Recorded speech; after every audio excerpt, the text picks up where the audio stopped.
There are two types of people in this world, those who are controlled and those who control. The difference? Strategy. Every relationship, every decision, every reaction can be guided if you understand the human mind. This is not about deceit, it's about design. In this video, I'll show you how to move through life like a strategist, subtle, persuasive, and unstoppable. You'll learn to shape outcomes, win allies, and turn even your enemies into assets. Stop playing fair, start playing smart. Subscribe to our channel if you're ready to master your mind, and tell us, where are you watching from? Listen carefully, because what I'm about to share with you is the skeleton key to human behavior. In my years observing the powerful and the powerless, I've discovered an unchangeable truth. Humans are creatures of predictable needs, dressed in the illusion of complexity. Here's what most people don't understand. Every action, every decision, every hesitation stems from two primal forces, desire and fear. Master the ability to identify these forces in others, and you hold the map. To their minds, let me show you how deep this truth goes. In the courts of Italy, I watched princes and peasants alike dance to the same basic rhythms. The prince who craves admiration and the beggar who craves bread are moved by the same fundamental mechanism, need. The only difference lies in the sophistication of its expression. Your first task in mastering human nature is to understand this. People will never tell you their true needs. They'll speak of principles, of morals, of grand ideals, but beneath these noble masks lie primitive hungers for respect, for security, for power, for love. Your advantage lies in seeing through the facade while maintaining your own. Consider this practical truth. When someone speaks with passion about justice, they're usually seeking revenge. When they demand transparency, they're often hiding something themselves. When they preach about morality, they're typically compensating for their own transgressions. Learn to hear the need beneath the noise. But let me show you how to use this knowledge with surgical precision. In any interaction, your first goal is to identify the dominant need driving the other person. Watch their eyes. What makes them light up? Notice their posture. When do they lean in? Pay attention to their complaints. What themes repeat? Here's a tactical approach I've seen work across centuries. Create a mental catalog of the sevens. Basic needs: security, validation, control, connection, significance, growth, and pleasure. In any interaction, mentally tick through this list. People will unknowingly telegraph their primary need through their language, their habits, and their reactions.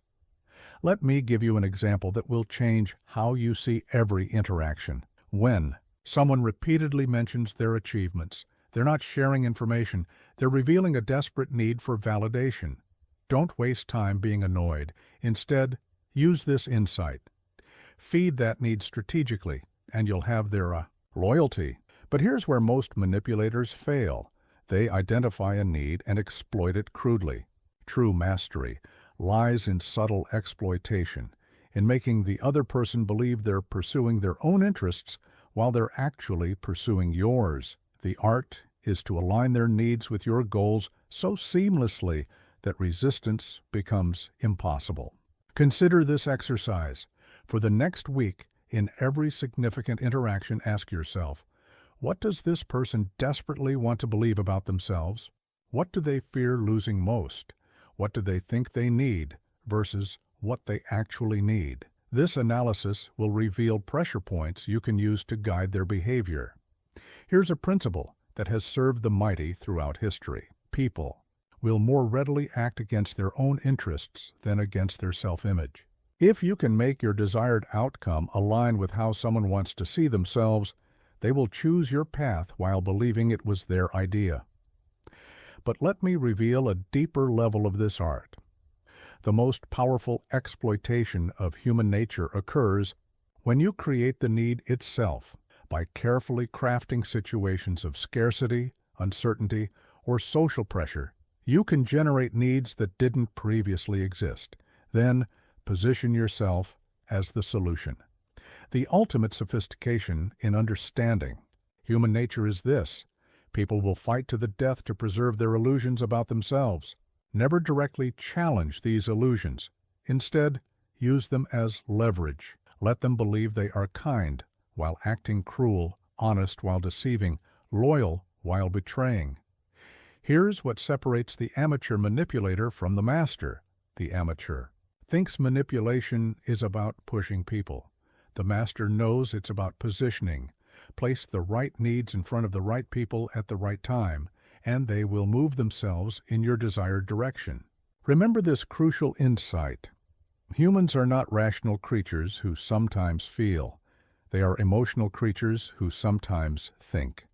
Appeal to their logic, and they'll find reasons to resist. Appeal to their needs, and they'll find reasons to comply. I'll leave you with this final wisdom. The greatest power lies not in forcing people to do what you want, but in making them want what you want them to do. Master this, and you'll never need to force anyone again. What need drives you in this moment? What illusions do you maintain about yourself? Share your reflections below. But remember, true players of power keep their own needs hidden while studying the needs of others. In our next chapter, we'll explore how to weaponize charm, another tool in your arsenal of influence. Until then, watch, observe, and catalog the needs that move the pieces on your board. Those who believe charm is a natural gift are destined to be manipulated by those who understand it as a science. Pay attention, because I'm about to reveal how charm, properly weaponized, becomes the most subtle and devastating instrument. In your arsenal of power, here's what most people don't understand. Charm is not about being liked. It's about creating a temporary reality where the other person becomes enchanted with their own reflection in your presence. The truly charming person is not expressing themselves.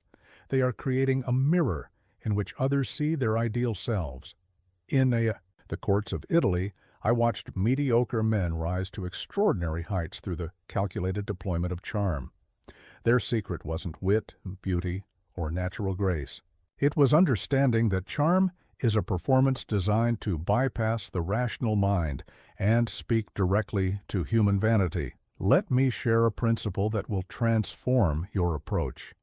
True charm is not about impressing others. It's about making them feel impressive.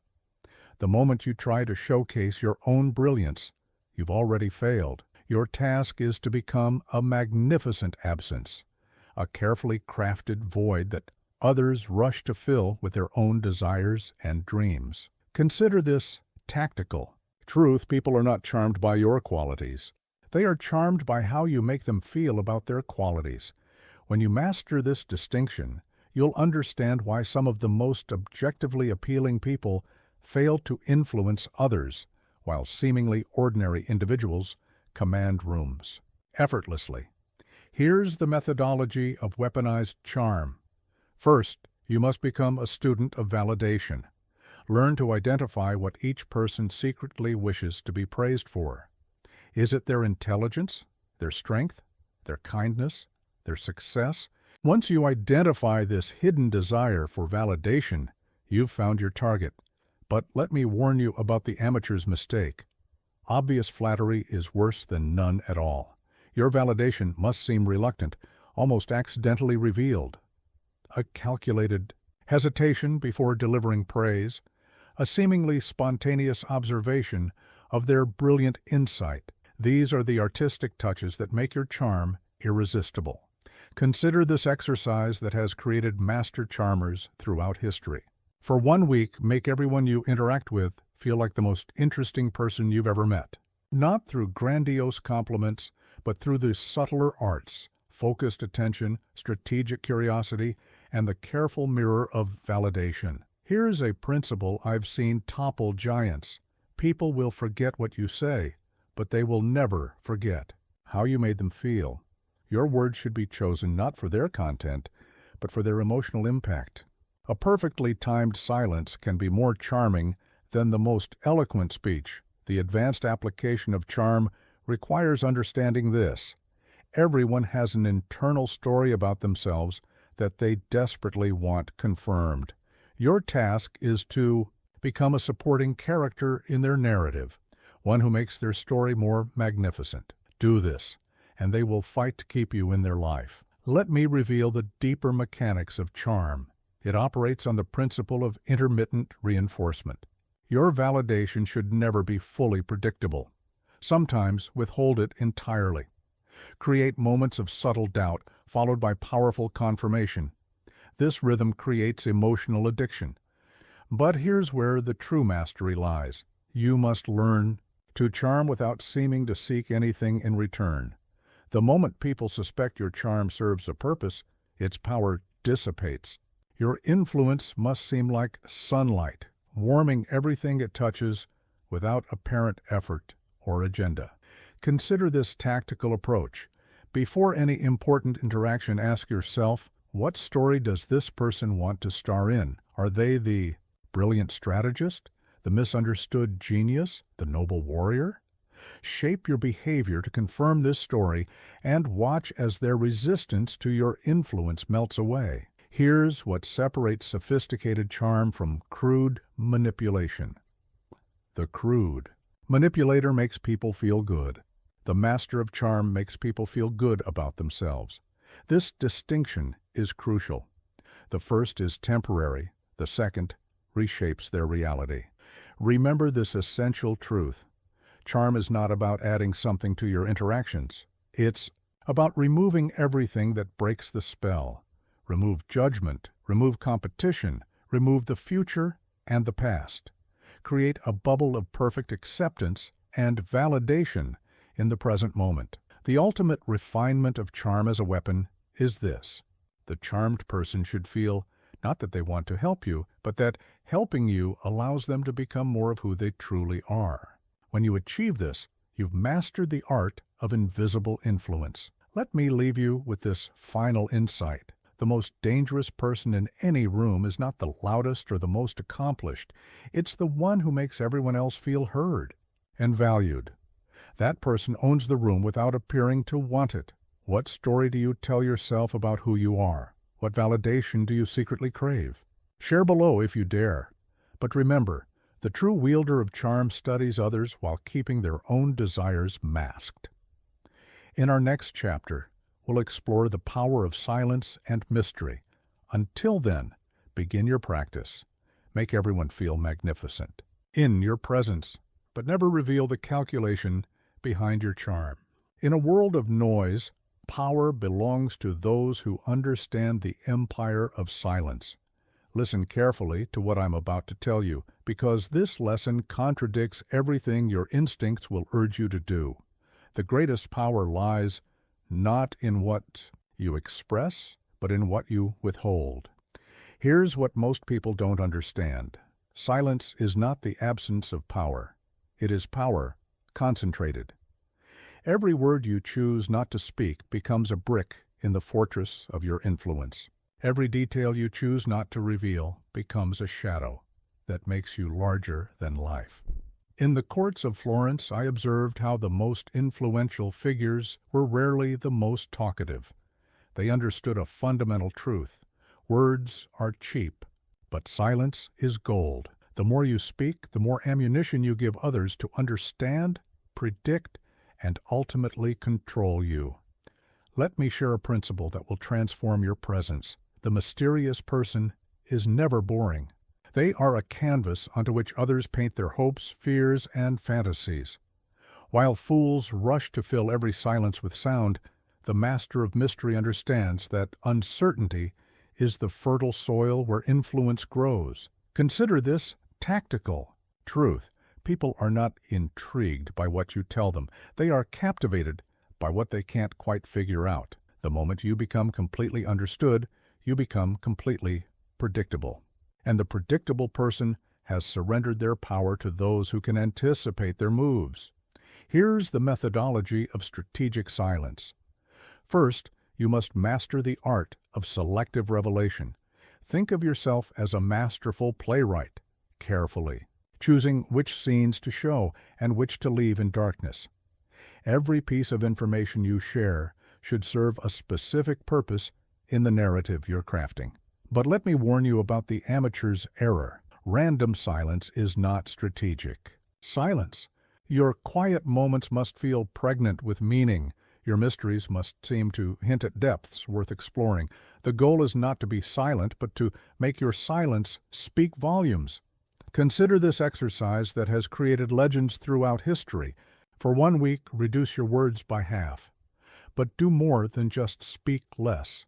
Make each word feel like it was chosen with extreme care.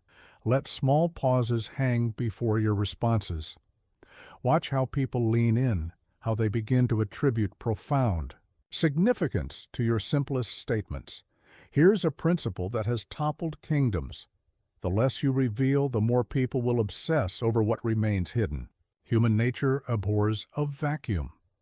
Create strategic gaps in your narrative and watch as others rush to fill them with their own imagination, usually in ways that serve your purposes better than the truth ever could. The advanced application of mystery requires understanding this. People are not attracted to the clearly visible.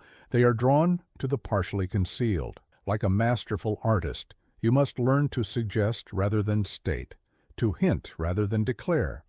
Let them glimpse just enough to crave more. Let me reveal the deeper mechanics of strategic silence. It operates on the principle of scarcity.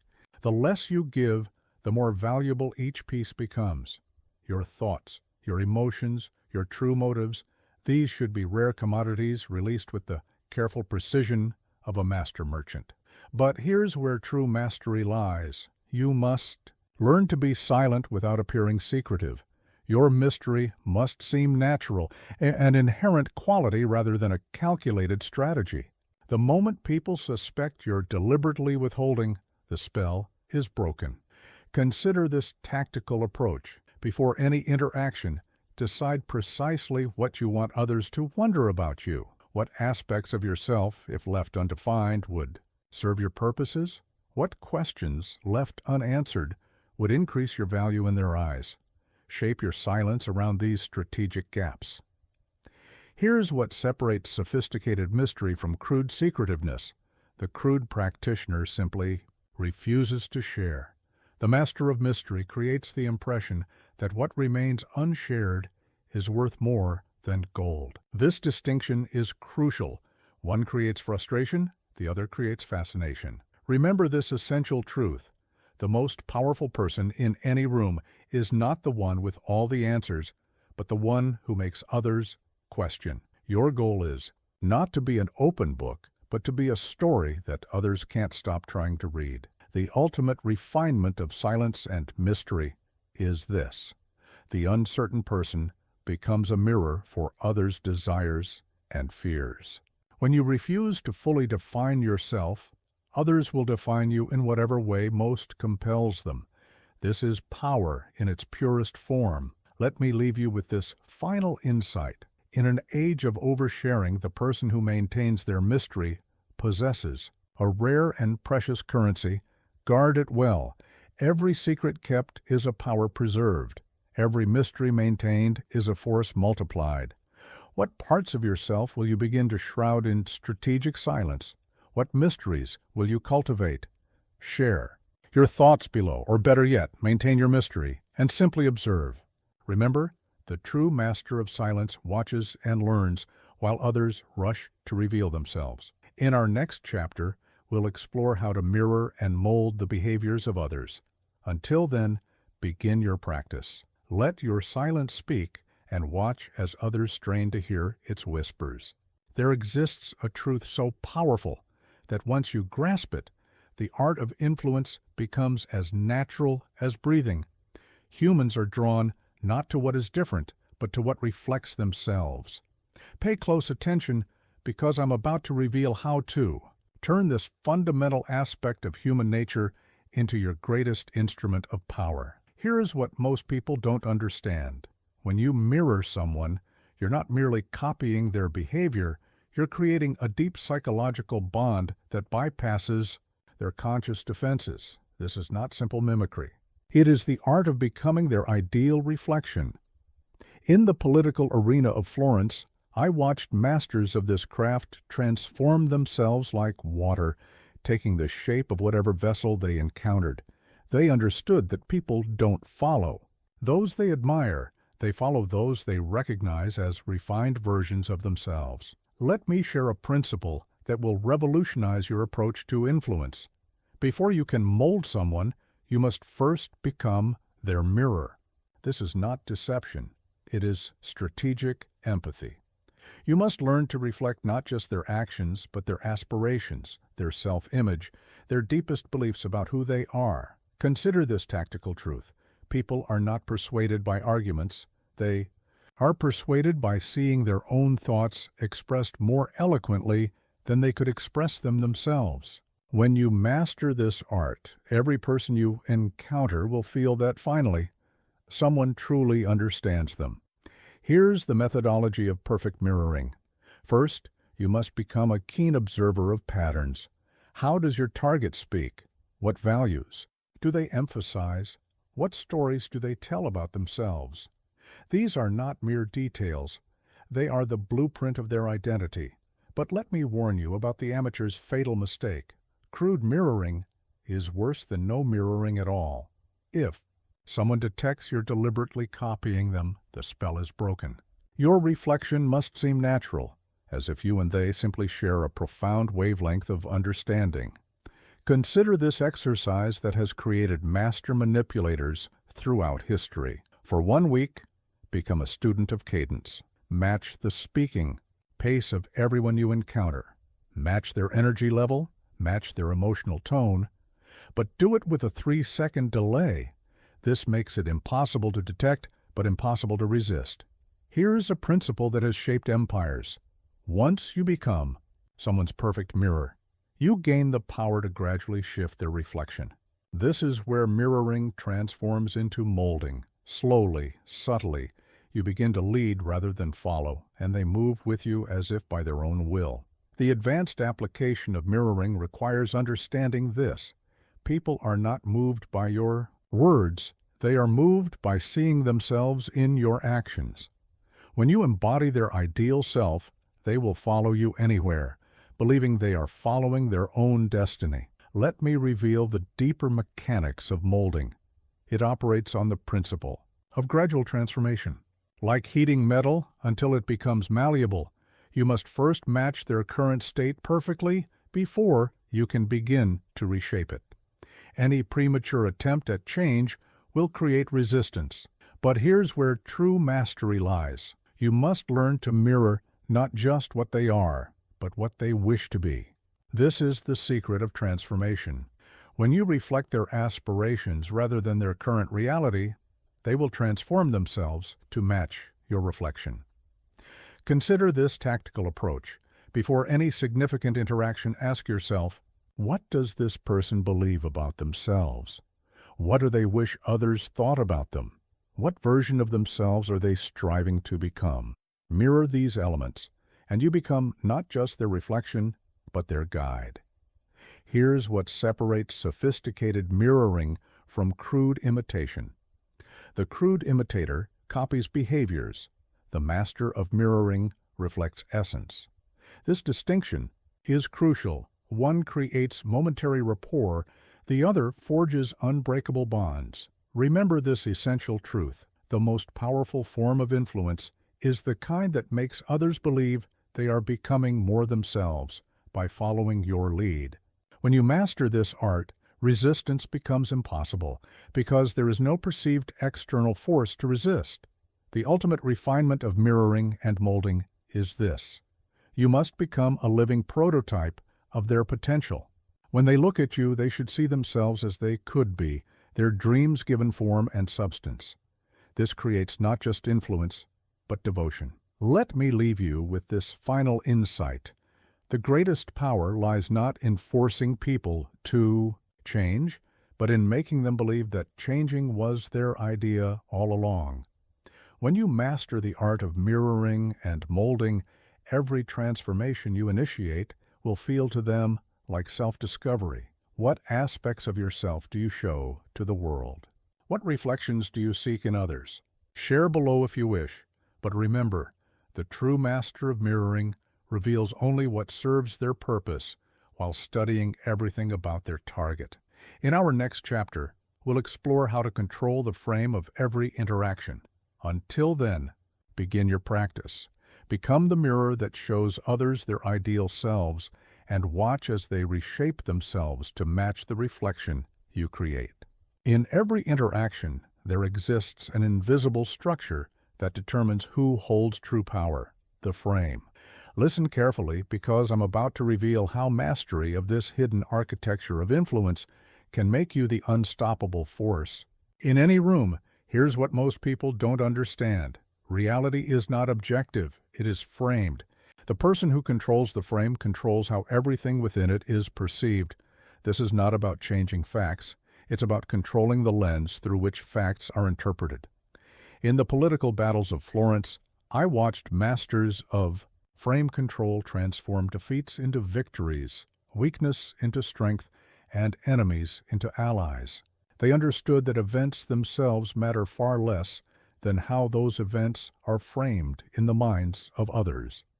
Let me share a principle that will revolutionize your understanding of power. Every situation enters existence within a frame. The question is not whether there will be a frame, but whose frame will dominate.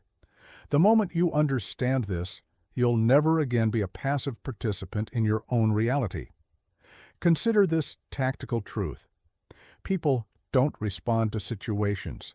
They respond to their perception of situations. When you control the frame, you control perception. When you control perception, you control behavior. This is the chain of influence that creates unshakable power. Here's the methodology of frame control. First, you must recognize that every interaction is a battle of frames. Your task is not to argue within the existing frame, but to replace it entirely with your own. The skilled frame controller never fights on enemy territory.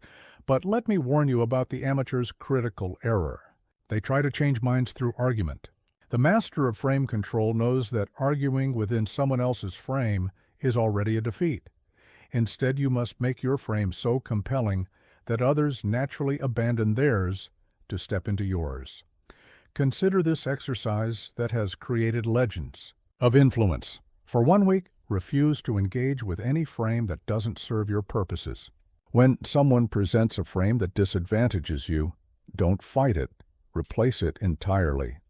Watch how this simple shift transforms your reality. Here's a principle that has toppled regimes. The strongest frame is not the one that can be defended.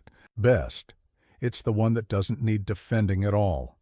When your frame is established with sufficient authority, questioning it becomes unthinkable. The advanced application of frame control requires understanding this. Frames are not just about perspective, they're about identity. When you can frame a situation in terms of who someone believes themselves to be, their own identity will force them to comply with your frame. Let me reveal the deeper mechanics of frame control. It operates on the principle of psychological momentum. Once your frame is accepted, people will automatically interpret new information to support it. They become invested in maintaining your frame because challenging it would mean challenging their own judgment. But here's where true mastery lies. You must learn to establish frames without appearing to do so. Your frame should feel like natural, obvious truths that everyone already accepts. The moment people detect you actively trying to establish a frame, its power diminishes. Consider this tactical approach. Before any significant interaction, decide on 3 potential frames that would serve your purposes. Have them ready like weapons in your arsenal. The moment you detect a frame that doesn't serve you, smoothly transition to one of your prepared frames. Here's what separates sophisticated frame control from crude manipulation. The crude manipulator tries to force their frame. The master of frame control makes their frame feel like the only logical way to view reality. This distinction is crucial. One creates resistance, the other creates willing adoption. Remember this essential truth. The most powerful frames are those that align with people's existing beliefs while redirecting those beliefs toward your objectives. When you master this art, people will fight to maintain your frame because they believe it validates their own worldview. The ultimate refinement of frame control is this: your frames must become the fundamental assumptions through which others interpret reality. When you achieve this, you no longer need to argue or persuade. Reality itself seems to argue on your behalf. Let me leave you with this final insight. In any interaction, the person with the strongest frame doesn't just win the current battle, they establish the rules by which all future battles will be fought. When you master frame control, you don't just influence decisions, you shape the context in which all decisions are made. What frames are you unconsciously accepting in your life? What frames could you establish that would transform your reality? Share below if you dare. But remember, the true master of frame control studies the frames of others while keeping their own frames flexible and tactical. In our next chapter, we'll explore how to use emotion to bypass logic entirely. Until then, begin your practice. Start seeing the frames that shape every interaction, and more importantly, start replacing them with frames that serve your purpose. Those who believe humans are rational creatures have never truly understood power. Listen carefully because I'm about to reveal the most fundamental truth of influence. Logic is merely the costume that emotion wears to appear respectable. Here's what most people don't understand. When you engage someone's rational mind, you face their strongest defenses. But when you engage their emotions, you enter through an unlocked door. The masters of influence don't win arguments, they bypass them entirely. In the courts of Italy, I watched as empires were built and destroyed not through logical debate, but through the careful manipulation of fear, desire, and pride. The greatest leaders understood that humans don't make decisions based on facts. They make decisions based on feelings, then search for facts to justify them. Let me share a principle that will transform your approach to influence. Every logical fortress has an emotional foundation. Find the emotional keystone, and the entire structure crumbles. This is not about destroying reason. It's about understanding what truly drives it. Consider this tactical truth. People will fight to the death to defend their logical positions, but they will abandon them in an instant if their emotional landscape shifts. The skilled manipulator of emotion doesn't waste time dismantling arguments.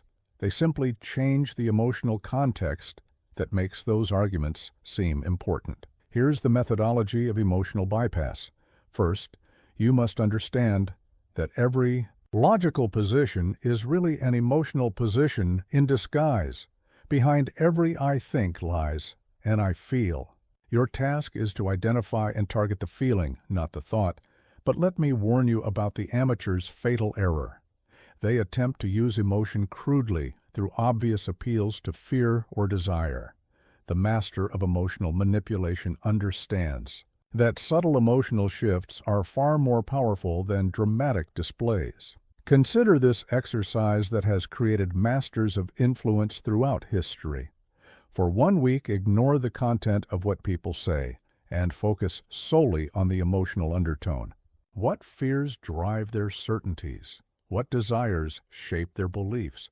What emotional needs does their logic serve? Here's a principle that has moved mountains. The most powerful emotional triggers are not the obvious ones. While amateurs play with fear and greed, masters work with more subtle emotions: the need for belonging, the desire for meaning, the fear of insignificance. The advanced application of emotional bypass requires understanding this. People's emotional states create their reality more powerfully than any external fact. When you can control someone's emotional state, you control their universe. Let me reveal the deeper mechanics of emotional manipulation. It operates on the principle of emotional contagion. Emotions spread like viruses, but they can be engineered with precision. The key is to trigger the right emotional cascade at the right moment. But here's where true mastery lies. You must learn to manipulate emotion while appearing entirely rational. Your emotional influence should be like gravity, an invisible force that shapes everything, while seeming to be simply part of the natural order. Consider this tactical approach. Before any important interaction, ask yourself, what emotional state would make my desired outcome feel natural and inevitable? Then systematically create that emotional environment. Don't argue for your position. Create the emotional context in which your position feels like the only sensible choice. Here's what separates sophisticated emotional manipulation from crude emotional appeal. The crude manipulator tries to force emotional reactions. The master of emotional bypass creates emotional environments that people willingly step into. This distinction is crucial. One creates resistance, the other creates willing participation. Remember this essential truth. The most powerful emotional influences are not those that trigger immediate reactions, but those that slowly reshape someone's emotional landscape. When you master this art, people's emotions become like clay in your hands, ready to be molded into whatever shape serves your purpose. The ultimate refinement of emotional bypass is this: you must learn to create emotional realities so compelling that logic becomes irrelevant. When you achieve this, people will defend your position with their own logical arguments, never realizing that their reasoning was emotionally programmed. Let me leave you with this final insight. In any battle between emotion and logic, emotion wins, always. The only question is whether you will be the one directing the emotional currents or swept away by them. What emotions truly drive your logical positions? What emotional needs shape your rational choices? Share below if you wish, but remember, the true master of emotional manipulation understands their own emotional triggers while carefully guarding this knowledge from others. In our next chapter, we'll explore how to become truly indispensable to others. Until then, begin your practice. Start seeing the emotional foundations beneath every logical structure, and more importantly, start learning how to reshape them. The greatest power lies not in what you can take, but in what others cannot afford to lose.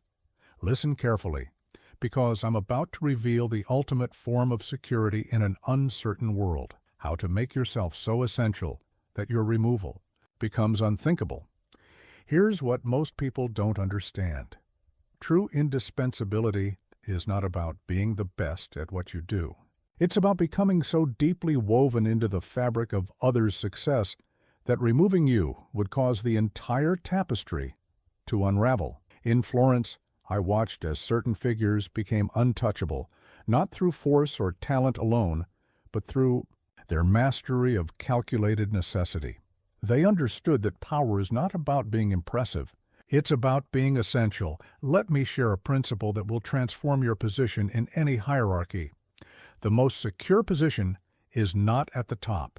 It's at the crucial intersection of multiple dependencies. When you become the nexus through which important things must flow, your position becomes unassailable. Consider this tactical truth. People don't maintain relationships based on past value. They maintain them based on future necessity. The master of indispensability doesn't focus on proving their worth. They focus on creating systems of dependency that make their continued presence vital. Here's the methodology of becoming indispensable. First, you must identify the critical gaps in any organization or relationship, not the obvious ones, but the subtle interconnections that others overlook. Your goal is to position yourself as the solution to problems others don't even recognize yet. But let me warn you about the amateur's critical mistake. They try to become indispensable through skill alone. The master of indispensability understands that skills can be replaced. It's relationships and systems of dependency that create true necessity. Consider this exercise that has created irreplaceable figures throughout history. For 1 week, analyze every interaction through the lens of dependency creation. Don't just solve problems, create solutions that require your continued involvement. Don't just offer help. Build systems that only you can maintain. Here's a principle that has protected empires. The most secure form of indispensability is not based on what you do, but on what would happen in your absence. When you master this art, others will defend your position more fiercely than you ever could. The advanced application of indispensability requires understanding this. People don't value what you provide. They value what they stand to lose without you. Your goal is not to be useful, but to become a critical component of others' success strategies. Let me reveal the deeper mechanics of becoming irreplaceable. It operates on the principle of strategic integration. Like a root system that gradually entangles itself with everything around it, you must create connections that become increasingly costly to sever. But here's where true mastery lies. You must become indispensable without appearing to seek indispensability. Your integration into others' success must seem natural, inevitable, and most importantly, beneficial to them rather than calculated by you. Consider this tactical approach. Before establishing any new relationship or role, ask yourself, how can I position myself not just as an asset, but as a crucial component? What systems can I create that would be painful to replace? What knowledge can I gather that would be costly to lose? Here's what separates sophisticated indispensability from crude necessity. The crude practitioner makes themselves needed. The master of indispensability makes their presence feel natural and their absence unthinkable. This distinction is crucial. One creates resentment, the other creates willing dependency. Remember this essential truth. The most powerful form of indispensability is not based on force or fear, but on convenience and comfort. When you make others' lives significantly easier or better through your presence, they will fight to keep you precisely where you are. The ultimate refinement of indispensability is this. You must become not just useful, but central to others' conception of how things work. When you achieve this, removing you becomes not just inconvenient, but almost inconceivable. Let me leave you with this final insight. In any system, the most protected elements are not those with the most power, but those whose removal would cause the most disruption. When you master the art of indispensability, you don't need to defend your position. Others will do it for you. What systems of dependency have you created? What would truly collapse in your absence? Share below if you dare. But remember, the true master of indispensability keeps the full extent of their integration hidden, revealing only enough to ensure their position remains secure. In our next chapter, we'll explore how to exploit insecurity with surgical precision. Until then, begin your practice. Start weaving yourself into the fabric of success around you, creating dependencies so natural that they become invisible. Until the moment someone considers removing you, there exists within every human being a hidden reservoir of vulnerability, a well of insecurity so deep that those who learn to tap it gain access to ultimate influence. Pay close attention, because I'm about to reveal how to identify and exploit these psychological pressure points with surgical precision. Here's what most people don't understand. Insecurity is not a weakness to be eliminated. It is a lever to be operated. Every doubt, every fear, every uncertainty is a potential fulcrum of influence waiting to be engaged. In the courts of Italy, I watched masters of manipulation turn the mightiest rulers into willing puppets, not through force or threat, but through the artful exploitation of their hidden insecurities. They understood that the most powerful person in any room is often the most insecure and, therefore, the most manipulable.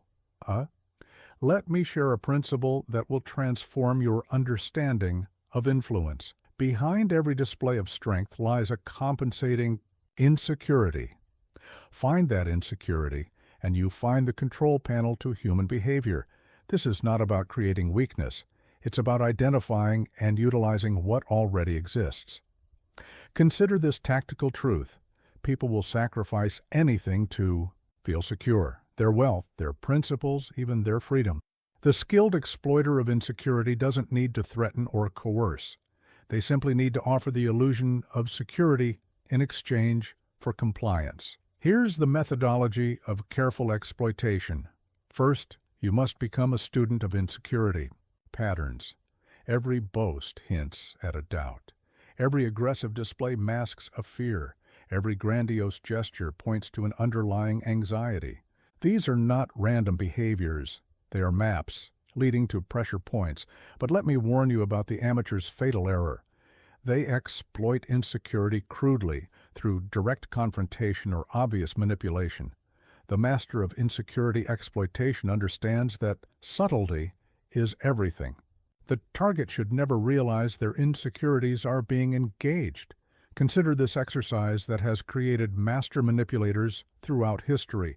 For 1 week, study the compensating behaviors of those around you. What does their excessive confidence try to hide? What do their repeated assertions try to prove? These patterns are your guide to their vulnerable points. Here's a principle that has toppled giants. The deeper the insecurity, the more elaborate the facade built to hide it. When you encounter someone with an impenetrable display of confidence, you have not found someone without insecurities.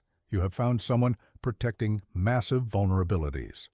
The advanced application of insecurity exploitation requires understanding this. People will do more to avoid feeling insecure than they will do to gain advantage. When you master this dynamic, you can guide behavior not through what you offer, but through what you help people avoid feeling. Let me reveal the deeper mechanics of insecurity exploitation. It operates on the principle of psychological compensation. Every insecurity creates a predictable pattern of compensating behaviors. Learn to read these patterns, and you can predict and manipulate behavior with remarkable precision. But here's where true mastery lies. You must learn to exploit insecurity while appearing to alleviate it. Your target should feel that you are the solution to their insecurity, never suspecting that you are actually leveraging it for your own purposes. Consider this tactical approach. Before any significant interaction, ask yourself, what is this person trying desperately to prove? What do they fear others might think about them? What aspects of themselves do they invest the most energy in defending? These questions reveal their exploitable points. Here's what separates sophisticated exploitation from crude manipulation. The crude manipulator attacks insecurity directly. The master of exploitation creates environments where insecurities naturally drive people toward desired behaviors. This distinction is crucial. One creates resistance, the other creates willing compliance. Remember this essential truth. The most powerful exploitation of insecurity is not the kind that creates acute distress, but the kind that creates chronic dependency. When you master this art, people will cling to you precisely because you understand and seem to soothe their deepest vulnerabilities. The ultimate refinement of insecurity exploitation is this. Your target should feel more secure in your presence while becoming more dependent on you through their insecurity.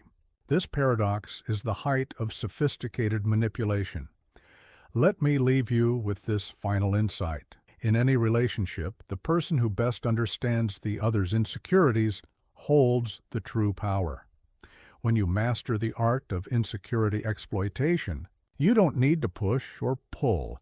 People's own anxieties will drive them exactly where you want them to go. What insecurities drive your own behavior? What facades have you built to protect them? Share below if you dare. But remember, the true master of exploitation keeps their own vulnerabilities locked away while collecting the insecurities of others like precious intelligence. In our next chapter, we'll explore how to hide your intentions with perfect subtlety. Until then, begin your practice. Start seeing through the confident exteriors around you, identifying the insecurities that can become levers of influence.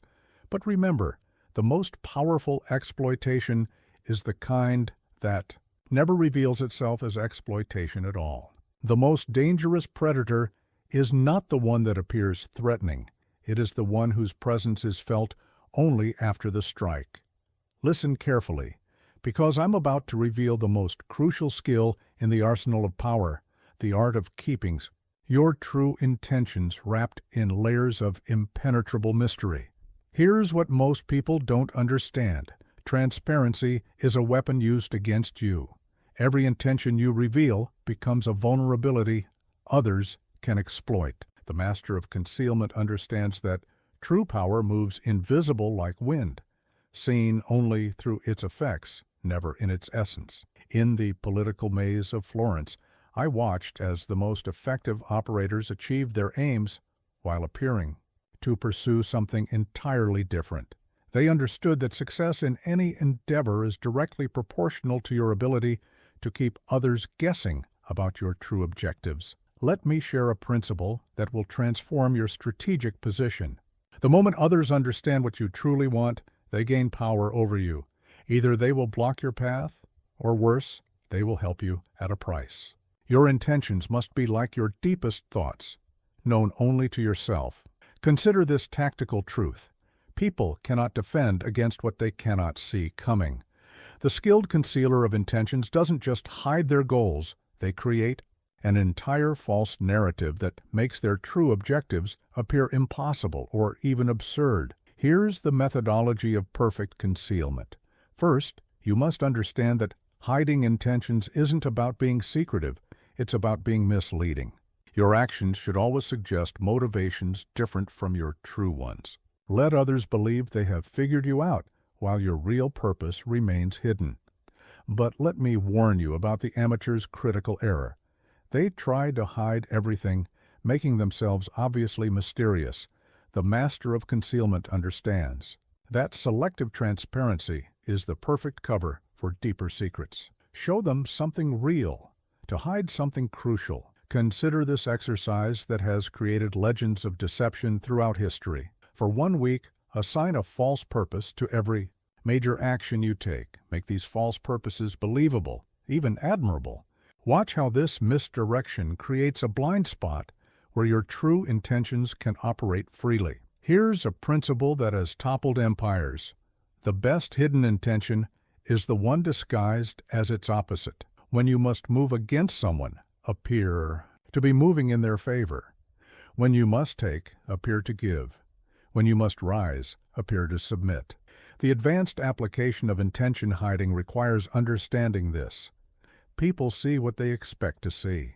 Your task is not to become invisible, but to become so perfectly aligned with others' expectations that they never think to look deeper.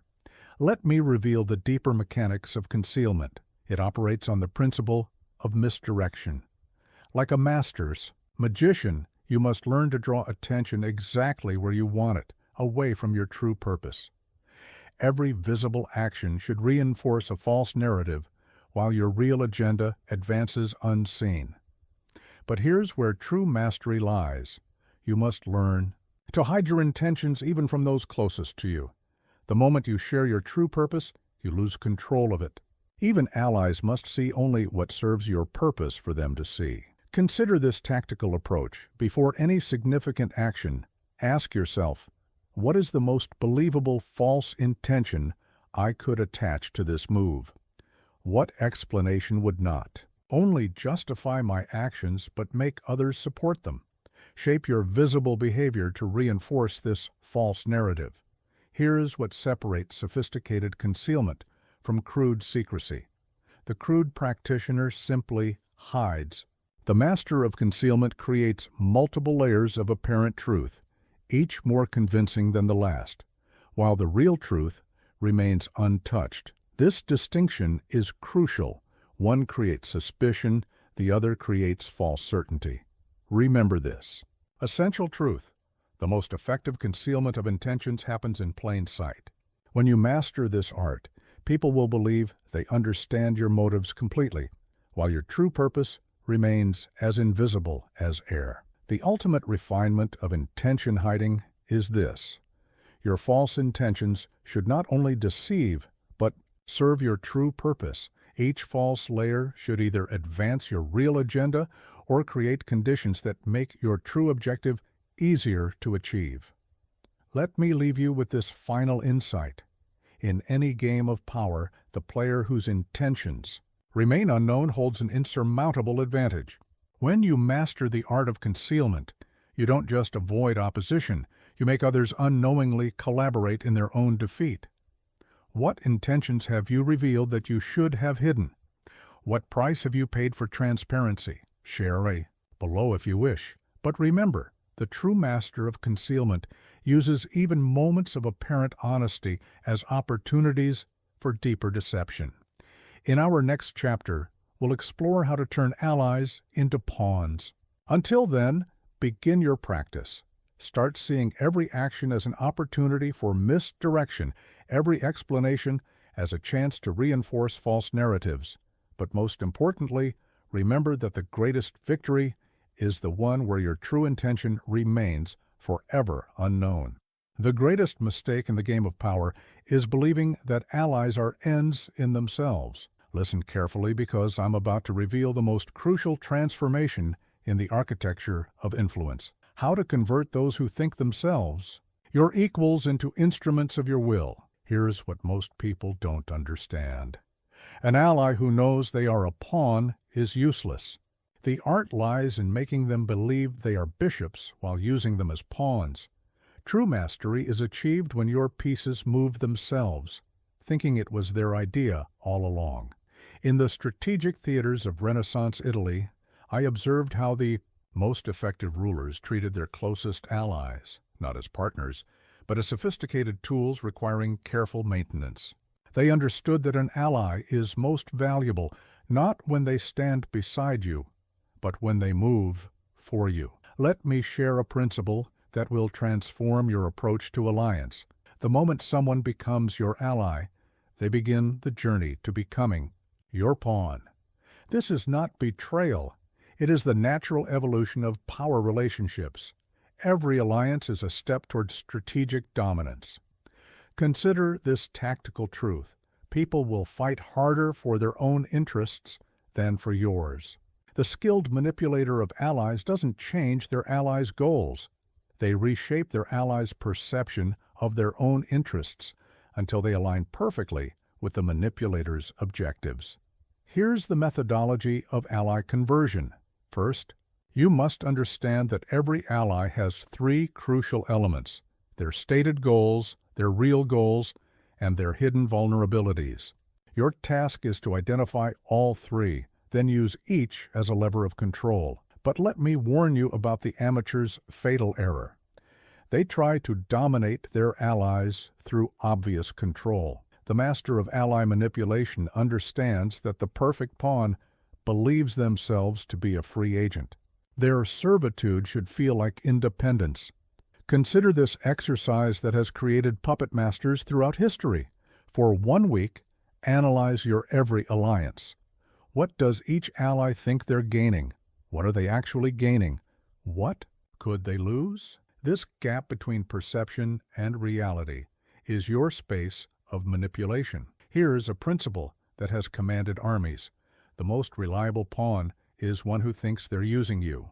When you master this dynamic, you can guide behavior not through orders, but through carefully crafted opportunities that your allies believe they're cleverly exploiting. The advanced application of ally manipulation requires understanding this. People will accept almost any "what if they control the why?" Your task is not to change their actions, but to reshape their reasons. When they believe the idea is theirs, they will pursue it with a conviction you could never instill through command. Let me reveal the deeper mechanics of pawn making. It operates on the principle of gradual transformation.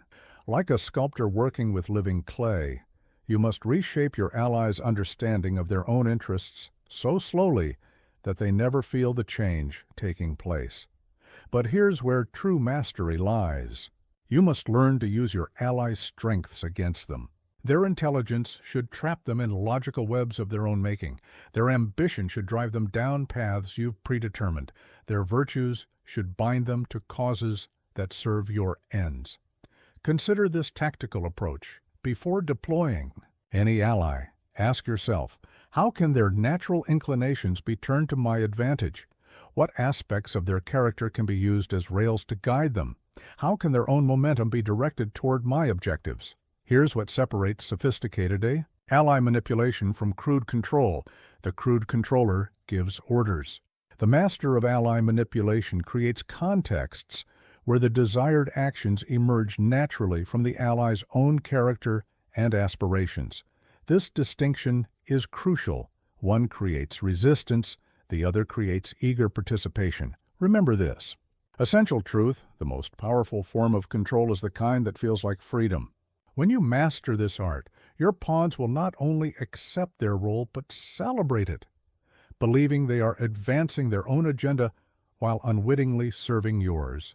The ultimate refinement of ally manipulation is this. Your pawns should feel more empowered, more in control, and more fulfilled while under your influence than they ever did as independent agents. This is the height of strategic sophistication, making servitude feel like self-actualization.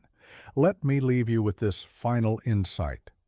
In any complex operation, the most valuable pieces are those that move themselves toward your objectives, without needing direct control. When you master the art of ally manipulation, you don't need to command. You simply need to suggest and watch as your pieces move themselves across the board.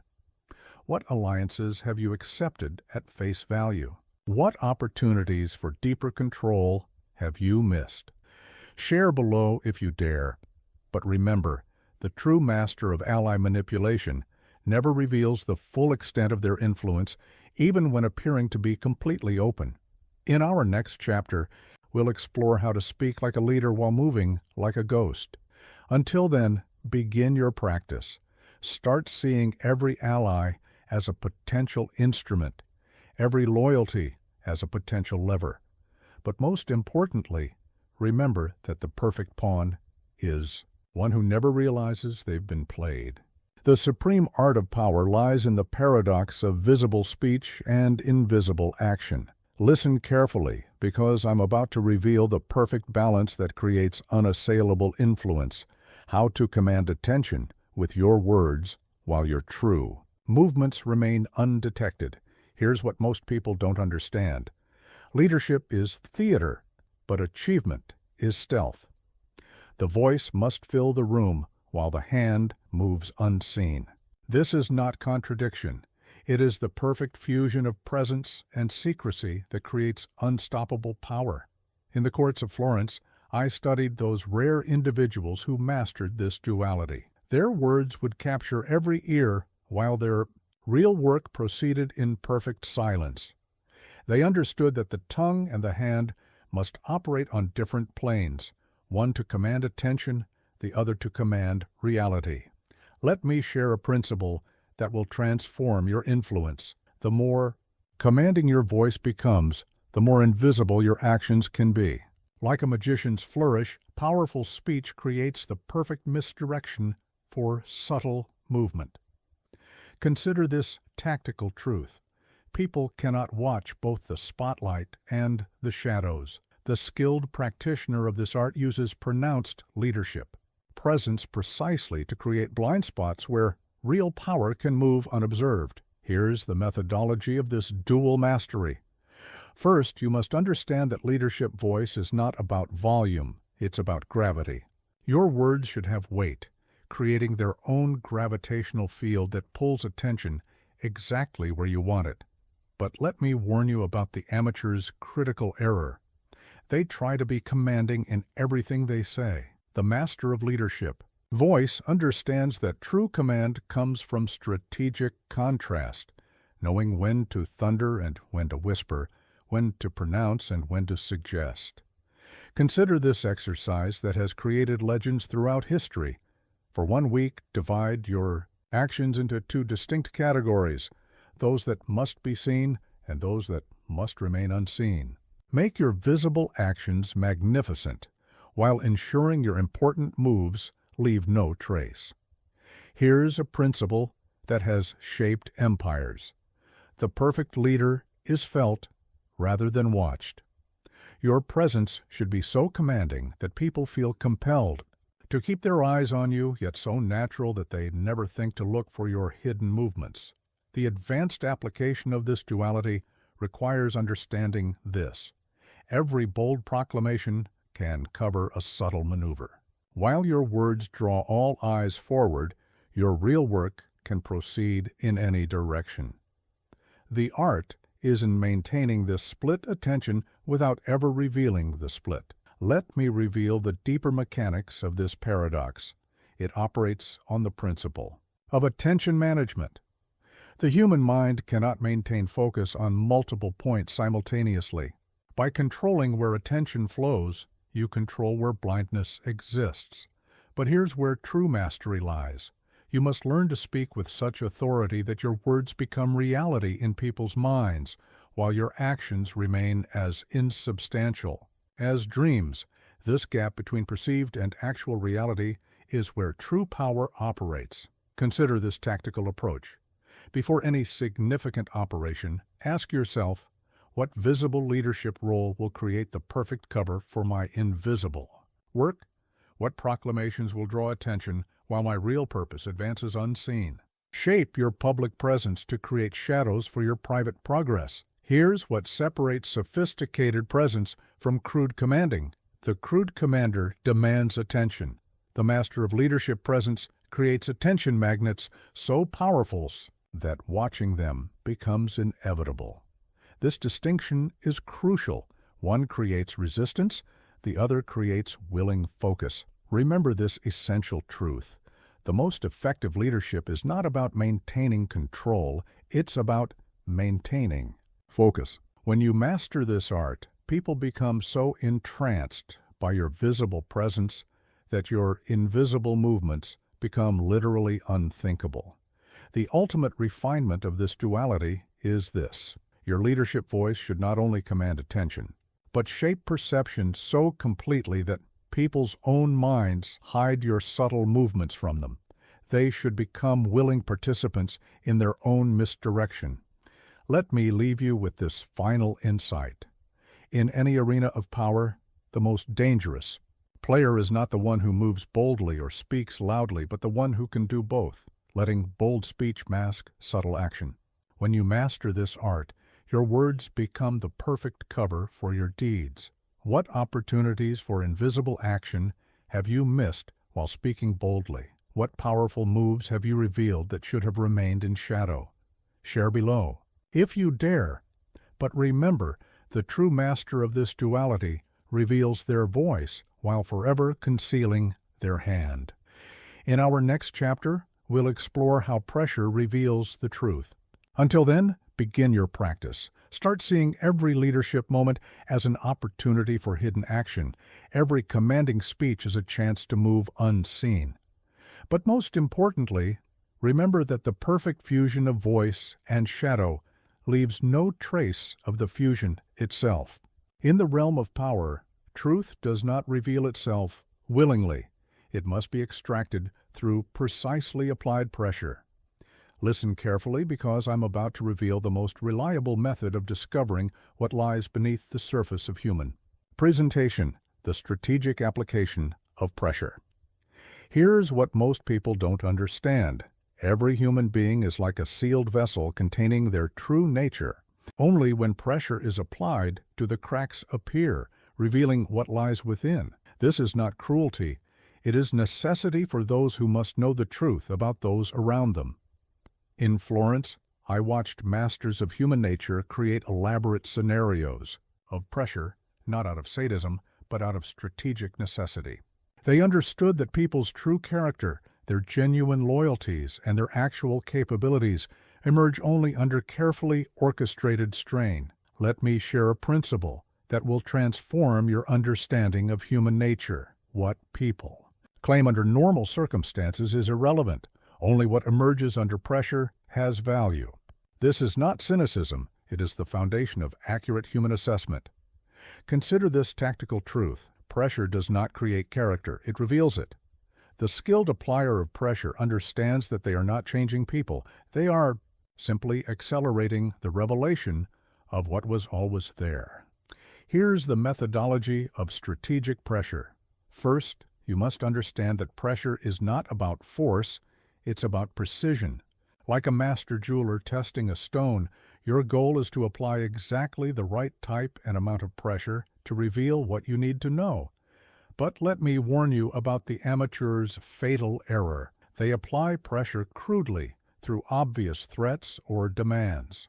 The master of pressure creation understands that the most effective pressure feels natural, inevitable, almost environmental.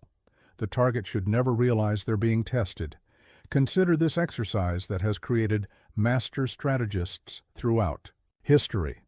For 1 week, create small pressure scenarios in every significant relationship. Orchestrate subtle deadlines, gentle competitions, minor crises. Watch carefully what emerges when comfort is quietly disrupted. Here's a principle that has exposed countless truths. The type of pressure reveals specific truths. Time pressure reveals priorities. Social pressure reveals loyalties. Financial pressure reveals values. Learn to match the pressure to the truth you seek. The advanced application of pressure requires understanding this. People reveal different truths under different types of pressure. Your task is not just to apply pressure, but to create the specific kind of strain that will expose exactly what you need to know. Let me reveal the deeper mechanics of pressure application. It operates on the principle of strategic discomfort. Too little pressure reveals nothing. Too much pressure triggers defensive responses that hide the truth. The art lies in finding the perfect point of revelation. But here's where true mastery lies. You must learn to create pressure that appears to come from circumstances, never from you. When mastered, this art allows you to extract truth while maintaining trust, perhaps the most valuable combination in the game of power. Consider this tactical approach. Before seeking any important truth, ask yourself, what form of pressure would naturally reveal this information? What circumstances could I create that would make this revelation inevitable? Shape situations that make truth-telling the path of least resistance. Here's what separates sophisticated pressure from crude force. The crude practitioner threatens and demands. The master of pressure creates environments where truth emerges organically through carefully crafted circumstances. This distinction is crucial. One creates resistance, the other creates revelation. Remember this essential truth. The most effective pressure is not the kind that breaks people, but the kind that opens them. When you master this art, people will reveal their truths while believing they made the choice to do so. The ultimate refinement of pressure application is this. Your target should feel that circumstances, not you, are requiring their honest response. This maintains their trust in you while still yielding the insights you seek. Let me leave you with this final insight. In any interaction where truth matters, pressure is not optional. It is essential. The only choice is whether you will apply it skillfully or clumsily. When you master the art of pressure, you gain not just information, but understanding of the deepest kind. What truths have you accepted without testing under pressure? What loyalties have you trusted without verification? Share below if you wish. But remember, the true master of pressure reveals nothing about their own character while methodically exposing the character of others. In our next chapter, we'll explore how to anticipate betrayal. Until then, begin your practice. Start seeing every interaction as an opportunity for subtle pressure testing, every relationship as a chance to verify what you've been told. But most importantly, remember that the perfect pressure test leaves no trace of the test itself. Those who wait to see betrayal are destined to suffer it. Listen carefully, because I'm about to reveal the most crucial skill for survival in the game of power. How to read the signs of betrayal long before the knife appears. Here's what most people don't understand. Betrayal is not an event. It is a process that begins the moment trust is given. Like a disease, it has symptoms that manifest long before the final collapse. The master of power learns to read these symptoms with the precision of a physician. In the political landscape of Florence, I watched as the most secure positions crumbled not through sudden treachery, but through betrayals that had been brewing for months or years. The victims never saw it coming, but the signs were there for those who knew how to look. Let me share a principle that will transform your vigilance. Everyone has a breaking point, a price at which their loyalty shatters. This is not cynicism. It is the foundation of strategic survival. Your task is not to prevent betrayal, but to see it forming while others still call it loyalty. Consider this tactical truth. The most dangerous betrayal never feels like betrayal to the betrayer. They have already justified their actions in their mind long before they act. The skilled anticipator of betrayal doesn't look for guilt, they look for rationalization. Here's the methodology of betrayal. Anticipation. First, you must understand that every betrayal leaves a trail of small disloyalties leading up to it. Your task is to become a master at reading these minute shifts in allegiance, these tiny repositionings that precede the final move. But let me warn you about the amateur's critical error. They look for obvious signs of deception. The master of betrayal anticipation understands that the most reliable indicators are subtle. A slight change in language, a small shift in positioning, a minor alteration in routine. Consider this exercise that has saved empires throughout history. For 1 week, analyze every relationship through the lens of potential betrayal. What would each person gain from your fall? What justifications are they already building? What positions are they quietly taking? Here's a principle that has preserved dynasties. The seed of betrayal is always planted in times of trust. When you master this understanding, you begin to see how today's absolute loyalty contains the roots of tomorrow's betrayal. The advanced application of betrayal anticipation requires understanding this.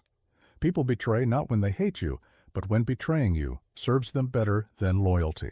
Your task is not to maintain their affection, but to track their calculations of advantage. Let me reveal the deeper mechanics of betrayal prediction. It operates on the principle of gradual distancing. Before the final break, there is always a period of subtle withdrawal, emotional, intellectual, or physical. Learn to read these microscopic retreats. But here's where true mastery lies. You must learn to anticipate betrayal without becoming paranoid. The true master of power maintains perfect clarity about human nature while using this knowledge not for anger, but for strategic positioning. Consider this tactical approach. Before trusting any significant ally, ask yourself, what would make betrayal advantageous for them? What circumstances would justify it in their minds? What early warning signs would indicate this shift? Create systems to monitor these specific indicators. Here's what separates sophisticated betrayal anticipation from crude suspicion. The crude practitioner suspects everyone equally. The master of betrayal anticipation understands that different people betray for different reasons and watches for the specific triggers that would activate each individual's capacity for disloyalty. Remember this essential truth. The most dangerous betrayal is not the one that comes from enemies, but the one that comes from those closest to you. When you master this art, you learn to be most vigilant precisely where others would be most trusting. The ultimate refinement of betrayal anticipation is this. Your awareness of potential betrayal should make you not weaker through paranoia, but stronger through preparation. Every relationship should be structured so that betrayal, while possible, would cost more than loyalty. Let me leave you with this final insight. In any position of power, betrayal is not a possibility. It is an inevitability. The only question is whether you will see it coming early enough to transform it from a disaster into an opportunity. What signs of future betrayal are you ignoring right now? What rationalizations are your closest allies already building? Share below if you dare, but remember, the true master of betrayal anticipation never reveals their awareness while methodically preparing for every possibility. In our next chapter, we'll explore how to use flattery, then withdraw it. Until then, begin your practice.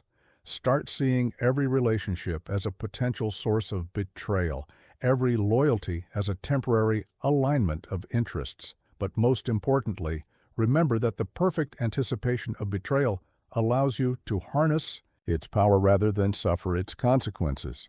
The most addictive poison is the one that makes the victim feel powerful. Listen carefully because I'm about to reveal the most sophisticated tool of manipulation, the strategic deployment and calculated withdrawal of flattery. Here's what most people don't understand. Flattery is not about praise. It's about creating dependency. Like a master pharmacist, your task is not just to administer the drug, but to carefully control its dosage to create the perfect state of emotional addiction. In the courts of Italy, I watched as masters of manipulation used flattery like a fine blade first to pierce defenses, then to create wounds that only they could soothe. They understood that flattery's true power lies not in its presence, but in the pain of its absence. Let me share a principle that will transform your influence. The most dangerous flattery is not the kind that makes people feel good. It's the kind that makes them feel like their ideal self. This is not about temporary pleasure. It's about creating a state of dependency on your validation. Consider this tactical truth. People become addicted not to flattery itself, but to the version of themselves that your flattery allows them to believe in. The skilled manipulator of flattery doesn't just praise, they create an alternative reality that becomes painful to live without. Here's the methodology of strategic flattery. First, you must understand that effective flattery is not about exaggeration. It's about strategic amplification. Your task is to identify the qualities your target most wants to believe about themselves, then reflect these back with perfect precision. But let me warn you about the amateur's fatal error. They flatter constantly and obviously. The master of flattery understands that praise must feel earned, specific, and slightly reluctant to be believed. Each compliment should feel like a discovered truth rather than an offered opinion. Consider this exercise that has created masters of manipulation throughout history. For 1 week, study the gap between how people see themselves and how they wish to be seen. This distance is your workspace. Your flattery should build bridges between their reality and their aspirations. Here's a principle that has bound the mighty.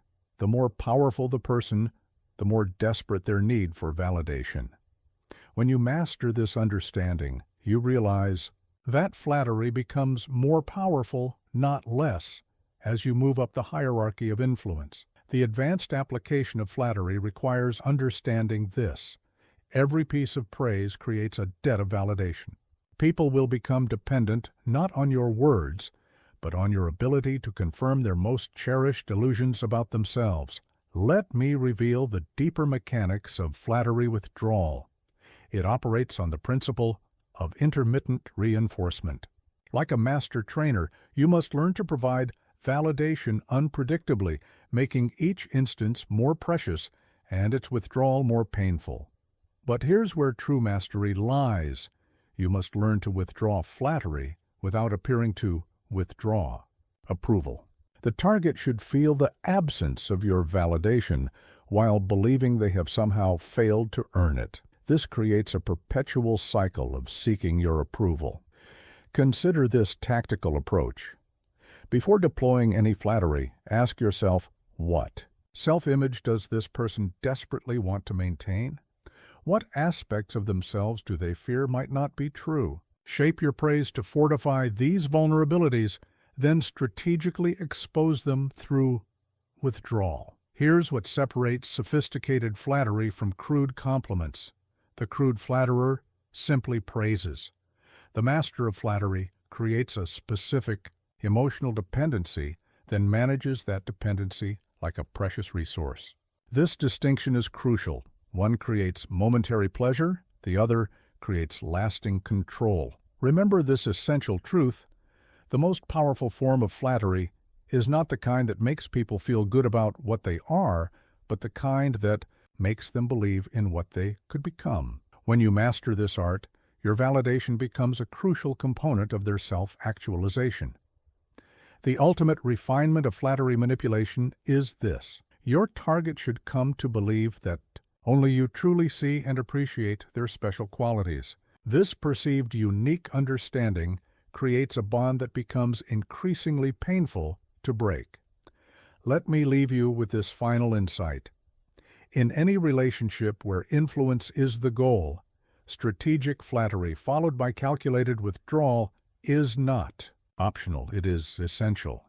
The only choice is whether you will wield this tool with the precision of a surgeon or the clumsiness of an amateur. What dependencies on validation have you failed to create? What opportunities for strategic withdrawal have you missed? Share below if you dare. But remember, the true master of flattery never reveals their awareness of its power while methodically creating and managing emotional addictions. In our next chapter, we'll explore how to control through scarcity. Until then, begin your practice. Start seeing every interaction as an opportunity for strategic validation, every relationship as a chance to create emotional dependency.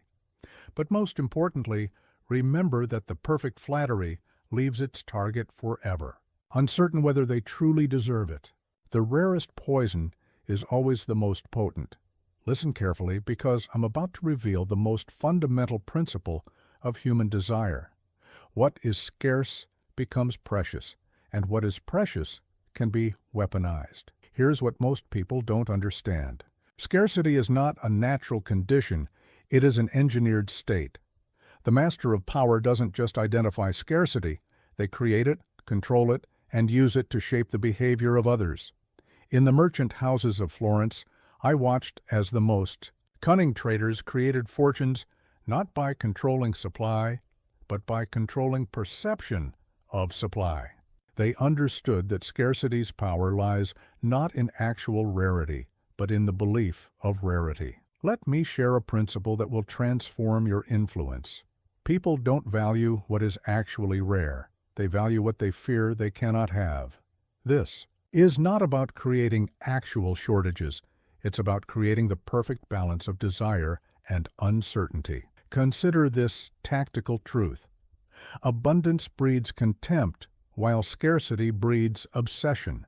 The skilled manipulator of scarcity understands that their presence, their attention, their approval must be rare currencies, carefully measured and strategically withheld. Here's the methodology of scarcity creation. First, you must understand that real power lies not in what you give, but in what you might give. Your task is to create situations where your resources, whether material, emotional, or intellectual, become not just valuable, but seemingly irreplaceable.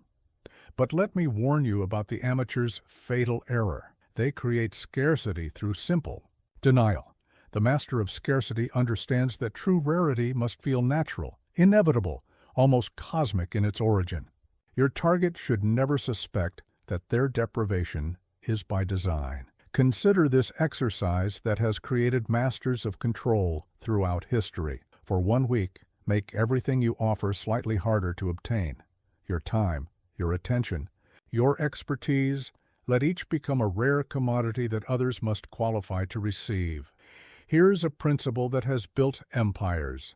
The perception of scarcity is more powerful than scarcity itself. When you master this understanding, you realize that you can create value not by having rare things, but by making common things appear rare. The advanced application of scarcity requires understanding this. People don't chase what is scarce. They chase what is becoming scarcer.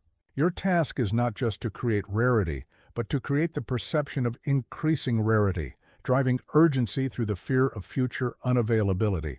Let me reveal the deeper mechanics of scarcity manipulation. It operates on the principle of competitive anxiety. When something appears both valuable and potentially unavailable, people will compete with each other for access, driving up its perceived value even further. But here's where true mastery lies. You must learn to create scarcity without creating desperation. The target should feel that your scarce resource is attainable, but only through extraordinary effort or perfect timing. This maintains hope while intensifying desire. Consider this tactical approach. Before making anything available, ask yourself, how can I make this appear more rare than it is? What conditions can I attach to its availability that will increase its perceived value?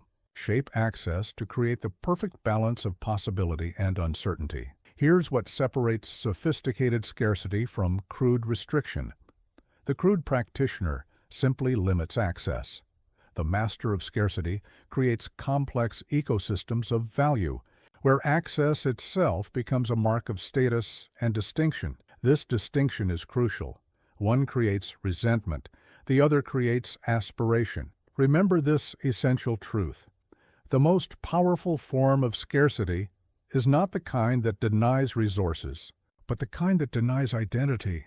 When you master this art, what you make scarce is not just things or opportunities, but the very feeling of being chosen, special, elite. The ultimate refinement of scarcity manipulation is this. Your target should believe that accessing your scarce resource is not just about obtaining something valuable, but about becoming someone valuable. This transforms simple desire into existential need. Let me leave you with this final insight. In any marketplace of value, whether material, social, or emotional, perceived scarcity is not just an advantage, it is the foundation of power. When you master the art of scarcity, you don't just control resources, you control the very definition of what makes something precious. What abundances in your life have you failed to make scarce? What value have you squandered through too much availability? Share below if you wish. But remember, the true master of scarcity reveals their methods only rarely, making even their knowledge appear as a precious commodity. In our next chapter, we'll explore how to destroy with precision. Until then, begin your practice. Start seeing every resource you control as an opportunity for strategic scarcity. Every interaction has a chance to increase your perceived value. But most importantly, remember that the perfect scarcity feels not like denial, but like the natural order of things. The crudest warrior destroys with force. The master destroys with precision. Listen carefully, because I'm about to reveal the most sophisticated form of elimination, how to dismantle an opponent so surgically that your hand remains invisible. Even as their world crumbles, here's what most people don't understand. True destruction is not about damage, it's about disassembly. Like a master watchmaker working in reverse, your task is to identify the precise point where pressure will cause the entire mechanism to unwind itself. In the political arena of Florence, I watched as the most effective operators never seemed to attack at all, yet their opponents would mysteriously unravel piece by piece, as if by natural decay. They understood that the perfect destruction looks like self-destruction. Let me share a principle that will transform your approach to elimination. Every person, every reputation, every power structure has a keystone, a critical point that, once removed, causes the entire edifice to collapse. This is not about brute force. It's about architectural understanding. Consider this tactical truth. The most devastating blow is the one that makes your target question not their strength, but their identity. The skilled destroyer doesn't attack capabilities.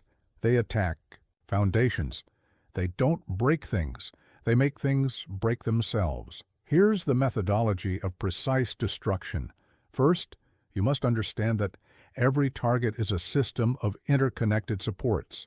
Your task is not to attack the system directly, but to identify and remove the crucial elements that prevent natural collapse. But let me warn you about the amateur's fatal error. They destroy through obvious aggression, the master of precise. Destruction understands that the perfect attack should look like a series of unfortunate circumstances, each seemingly unrelated, but all serving the same ultimate purpose. Consider this exercise that has created masters of elimination throughout our history. For 1 week, analyze every structure of power around you. What keeps it standing? What hidden dependencies maintain its stability? These are not random details. They are pressure points waiting to be exploited. Here's a principle that has toppled giants. The most effective destruction doesn't target strength, it targets balance. When you master this understanding, you realize that even the mightiest opponent can be brought down by subtle shifts in their foundation. The advanced application of precise destruction requires understanding this. People don't fall because of what you do to them. They fall because of what you make them do to themselves. Your task is not to push, but to create circumstances where self-destructive behavior becomes inevitable. Let me reveal the deeper mechanics of surgical elimination. It operates on the principle of cascading failure. Like a master demolition expert, you must learn to identify not just vulnerabilities, but the sequence in which they must be exploited to ensure complete collapse. But here's where true mastery lies. You must learn to destroy without creating martyrs or enemies. The perfect destruction should leave your target's allies questioning not who did this, but whether anything was done at all.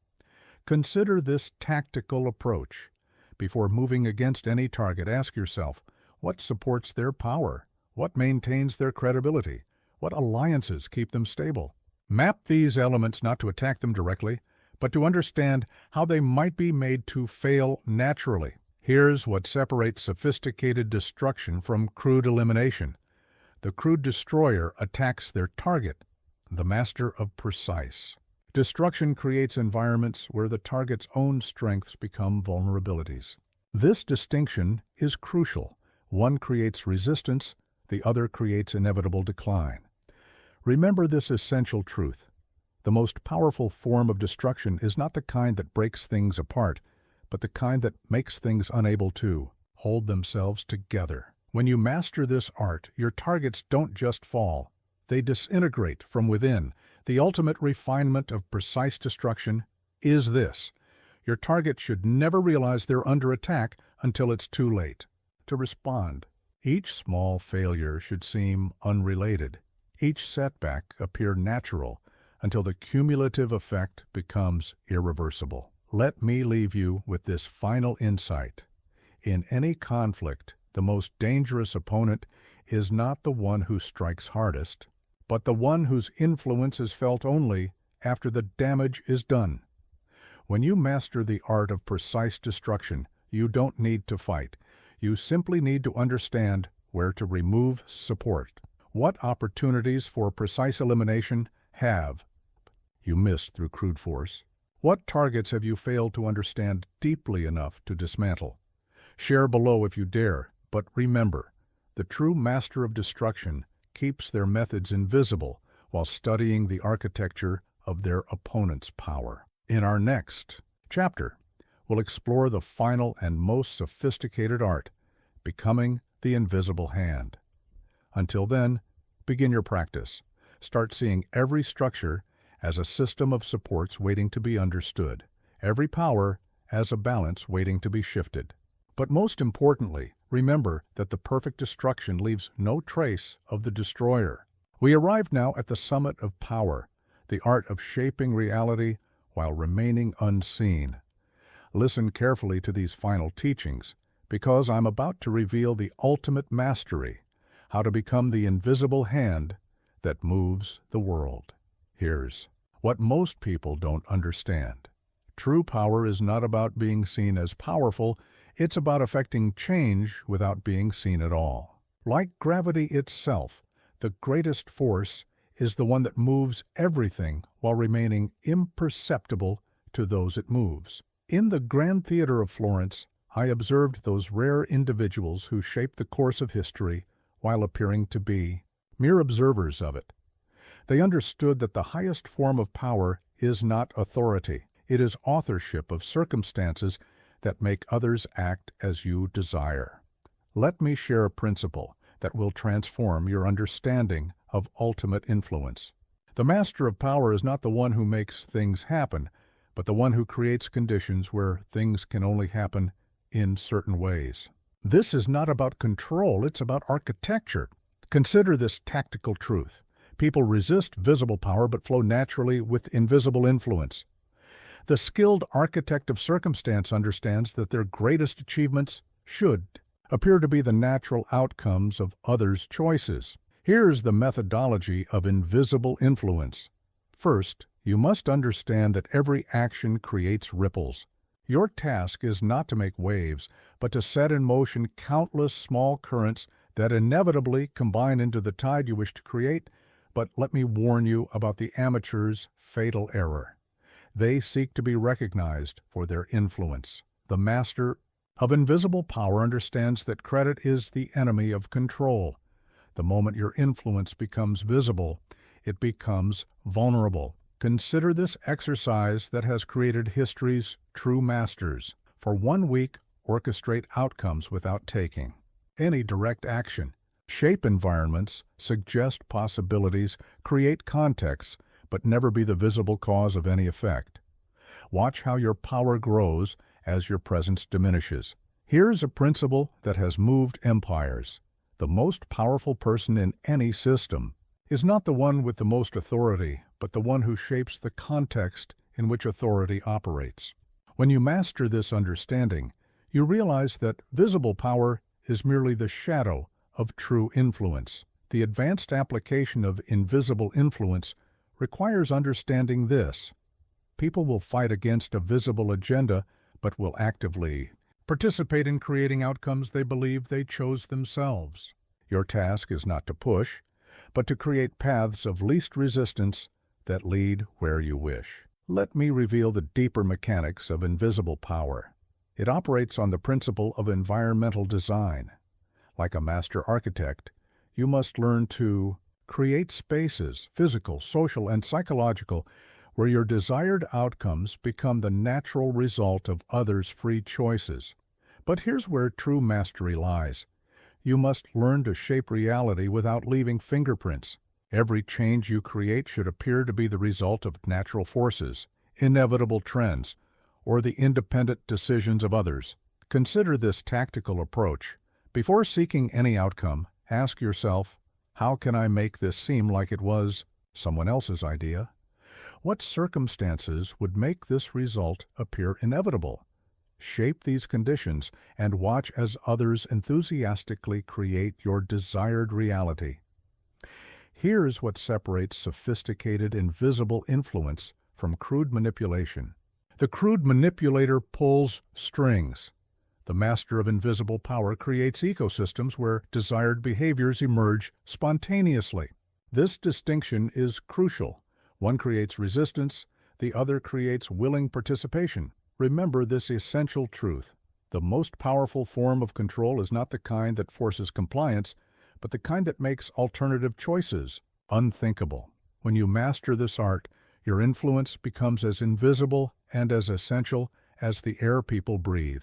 The ultimate refinement of invisible power is this: your influence should become part of the natural order of things. When you achieve this, people will act as you wish, while believing they are following their own desires and pursuing their own interests. Let me leave you with this final insight. In the highest game of power, the ultimate victory is not to be celebrated as a victor, but to have your preferred reality accepted as the natural state of things. When you master the art of invisible influence, you don't need to be powerful. You become power itself. What opportunities for invisible influence have you missed by seeking recognition? What changes could you create by disappearing into the background of circumstance? Consider carefully, but share nothing, for the true master of invisible power knows that their greatest achievements are the ones that can never be traced back to them. This concludes our journey through the arts of power. You now possess the knowledge that has toppled empires and built dynasties. Remember, the visible hand commands momentary attention, but the invisible hand shapes the course of history itself. If these teachings have opened your eyes to new possibilities, consider supporting our continued exploration of power's deeper truths. Subscribe for more insights into the hidden mechanics of influence and share your thoughts below. though perhaps not your plans. Until we meet again in the shadows of power, remember, the most profound influence is the kind that is felt, but never seen, known, but never named, and remembered only in its effects, never in its author.